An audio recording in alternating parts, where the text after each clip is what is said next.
Aplodismentai, Respublikos aplodismentai. Taip, mes atsidarom. Rugpjūčio 29-ąją oficialiai atidarytas apie 7000 kvadratinių metrų ploto prekybos parkas Tower, kurios statybos truko 13 mėnesių. Tiek pasikalbėję su miesto valdžia, tiek pas save viduje, tiek su bendruomenės atstovais matėm Panevėžio miestą, matėm, kad šitoje vietoje lokacijų yra trūkumas panašių pastatų, prekybos parkų, tai nuo idėjos iki realizacijos, o tiek ir laiko gavosi. Viską pavyko įgyvendinti laiku. Ši diena nuo pat pradžių buvo suplanuota atidarimas, mes jame. Atidarimo proga panevėžiečių laukia pramogos. Atidarimo proga sukvietėme Panevėžio bendruomenę pasidžiaugti tiek orų, tiek naujų prekybos parkų ir nemokamai pasilinksminti. Žinoma, daugiausiai vaikus orientuotose pramogose, tai čia turime ir batutą, ir nemokamą cukraus vatą, ir kamerą 360, kurią galima įsiamžinti nuostabioje nuotraukoje video. Projektas išplėtotas panevėžiečiams svarbioje erdvėje, dar tarpukariu įsteigto buvusio mėsos fabriko teritorijoje. Tower pavadinimą būtent ir padiktavo vieno iš rajono simbolių ilgai buvęs mėsos kombinato vandens bokštas, kuris ne tik išliks, bet ir taps istorija bei naują teritorijos raidos etapą jungiančių simbolių.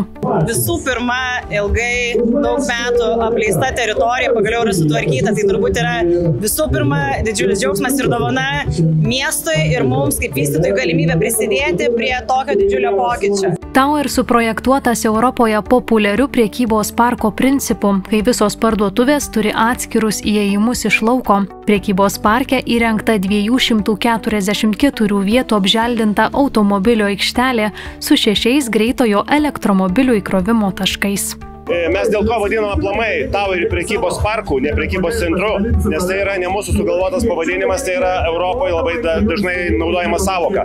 Savoka pastatam, kurio kiekviena parduotuvė turi atskirą įėjimą į savo, iš lauko parkingo vietos. Tas yra patogu tiek vartotojui, tiek patiem nuomininkam. Mes šventai tikime tuo, kad gyvenime reikia dalykus, prioritetą skirti dalykams, kurie iš tikrųjų yra svarbus. Namai, šeima, laisvalaikis, asmeninė sveikata, fizinė sveikata. Tokie dalykai kaip apsipirkimas, jie yra svarbus, bet jie turi būti lengvi, paprasti ir patogus. Tai turbūt Towerio pagrindinė misija yra tokia suteikti tokią patirtį ir prisidėti prie lengvesnės, patogesnės kasdienos. Tower atidaromas jau sutarus su didžiaja dalimi nuomininkų, kurie užims daugiau kaip 90% prekybos parko ploto. Rugsėjo 23-ąją Tower numatytas didžiausio sporto klubo tinklo Gym Plus atidarimas. Bendrai prekybos parke didžiąją dalį nuomininkų, žinoma, sudaro mados sektorius. Labai smagu, kad turime ir restoraną, maitinimo vietą. Na tai tikime, kad ilgalaikėje perspektyvoje tikrai nuomininkų portfelis dar plėsis. Dabar jau startavome su daugiau nei 90% užpildymu, tai reiškia, kad praktiškai visos lokacijos jau yra užpildytos. Savo įspūdžiais apie naująjį prekybos parką dalinosi ir panevėžiečiai. Gražu atrodo, viskas tvarkinga, daug parkavimo vietų. Kaip ir turėtų būti gerai viskas. Gerai, smagu. Ir netoli namų labai patogu, kol kas labai patenkinta, nes ir batų parduotuvės arti. Kas aktualu merginai. Labai patiko. Kas patinka labiausiai? Aplinka gal. Žinokit, tik įėjom, nežinau, kol kas įspūdis geras. Puikiai, labai patinka, ieškom kavinės. Patenkinti, džiaugiamės, iš tikrųjų. Galėtų būti įvairesnis pasirinkimas, bet šiaip tai visai gerai. Tai smagu, kad Panevėžys plečiasi ir yra kažko tai naujo.